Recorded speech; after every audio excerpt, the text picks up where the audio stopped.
আমি মির্জা ফখরুল ইসলাম আলমগীর সশ্রদ্ধ চিত্তে শপথ বা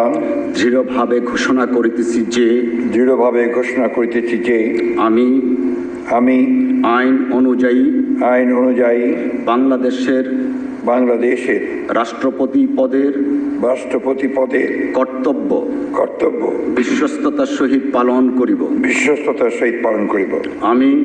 আমি বাংলাদেশের প্রতি অকৃত্রিম বিশ্বাস ও আনুগত্য পোষণ করিব। আমি